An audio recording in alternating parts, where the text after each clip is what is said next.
This year, we're finally together again. Tonight,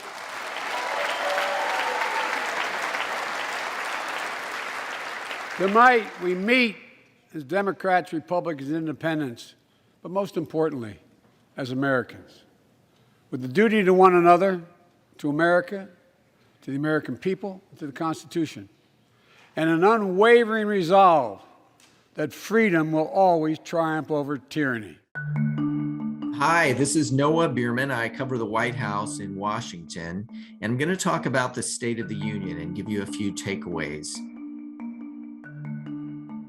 Putin is now isolated from the world more than he has ever been. Together, along with our allies, we are right now enforcing powerful economic sanctions.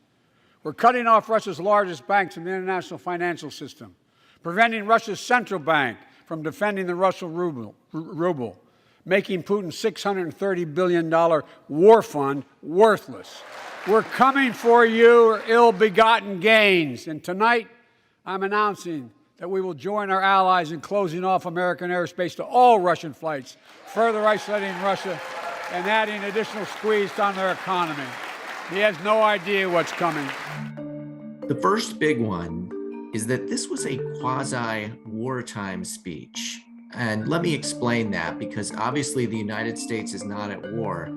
And the president explicitly said that we would not be sending troops into Ukraine as it fends off a Russian invasion. The president talked about inflicting pain on Russia and supporting the people of Ukraine, and said that Putin himself was going to be more isolated from the world than ever before. Again, putting forth this idea that the United States was about as close as we can come to being in a hot war with Russia itself, not necessarily as a means of instilling fear in people as much as trying to create a sense of unity. Vice President Harris and I ran for office, and I realize we have fundamental disagreements on this, but ran for office with a new economic vision for America. Invest in America, educate Americans, grow the workforce. We're done talking about infrastructure weeks. We're now talking about an infrastructure decade. It's going to transform America, to put us on a path to win the economic competition of the 21st century that we face with the rest of the world, particularly China. I've told Xi Jinping it's never been a good bet to bet against the American people. Folks, if we're to advance liberty and justice, we need to secure our border and fix the immigration system.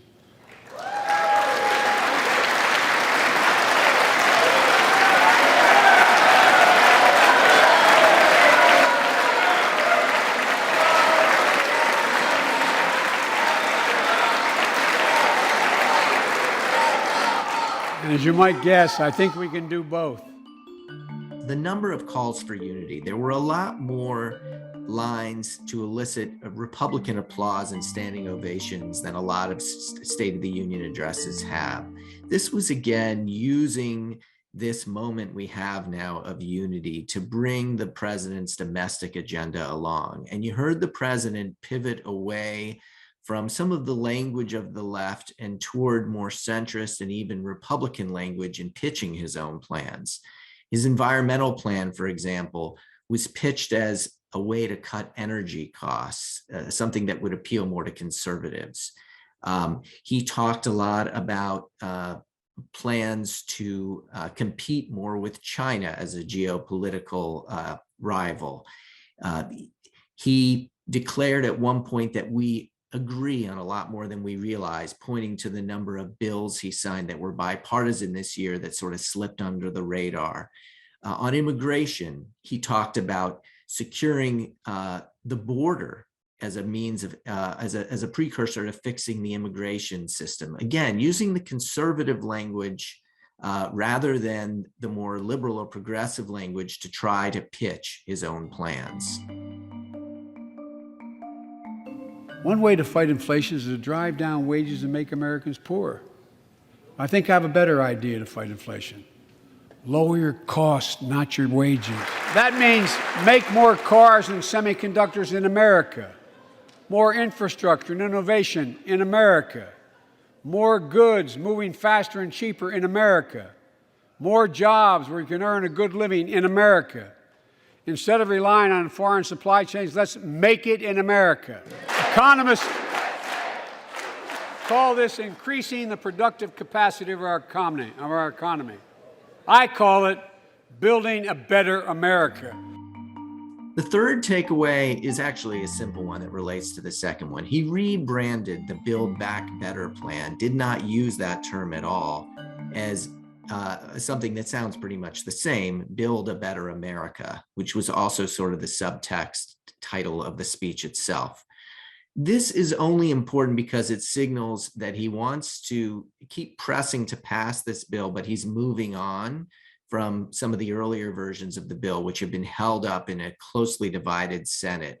Some members of his own party, notably Joe Manchin, a conservative Democrat from West Virginia, had opposed the Build Back Better plan. And so this is Biden saying, okay, I'm done with that plan. I'm on to the next, but it has many of the same elements. He did promote, for example, some of the environmental elements and some of the child care help that the original plan had. Didn't talk about all of them. So this leaves him a lot of room as far as what he actually wants to put in the Build a Better America bill, if it ever gets off the ground. My plan to fight inflation will lower your cost and lower the deficit. 17 Nobel laureates in economics said my plan will ease long-term inflationary pressures. Top business leaders, and I believe most Americans support the plan. And here's the plan. First, cut the cost of prescription drugs. And second, let's cut energy costs for families. The third thing we can do to change the standard of living for hardworking folks is cut the cost of child care. Cut the cost of child care. All right, the fourth takeaway is the laundry list effect. These speeches almost always are just loaded with policy proposals, and every single time, I talked to a speechwriter over the last couple of days who worked for Obama. They always go into it with this idea: this year we're just going to have one big theme, and we're not going to weigh it down with policy after policy after policy. Well, if you watch the speech, you probably heard dozens of policies talked about, and I doubt you can remember most of them. They were flooding reporters with fact sheets about all these policies. I can't keep them all straight. And that's going to serve to potentially dilute a lot of the speech for many Americans who listened. The reason so many policies tend to be crowded into these speeches is because of the bureaucratic internal battle. People are really competing to get even one line of their policy priority into the State of the Union, because it really moves the engines of the bureaucracy forward.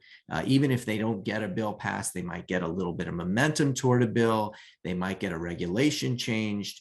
One way or another, just getting that line or two about some program, however obscure it may be, is a huge boon to the people who are backing that program. And that's why you hear so many things mentioned in these speeches. All right, the fifth takeaway was the delivery itself. It was uneven. Biden has long had issues with stuttering since childhood. So in a lot of ways, this is to be expected. But, he's the oldest president in history, and there's been a lot of concern, particularly on the right, where it's been the talk of conservative television, Fox News, et cetera, that have tried to suggest he's in a full-scale mental decline. So people who were looking for signs of his vitality and vigor are probably going to seize on the number of stutters and flubs that he had. There was one particular moment where he was trying to talk about the Ukrainian people and instead talked about the resolve of the Iranian people, who were not otherwise mentioned in the speech and were not the focus of any of his policy plans. So that'll be something that some people will certainly remember more than the policy issues or any of the other substance of the speech. The big question coming out of this speech is whether it's going to change Biden's trajectory. He's in the low 40 percentages as far as his approval rating, really lower than almost all of his predecessors at this point in his presidency, only slightly above where Trump was at this point.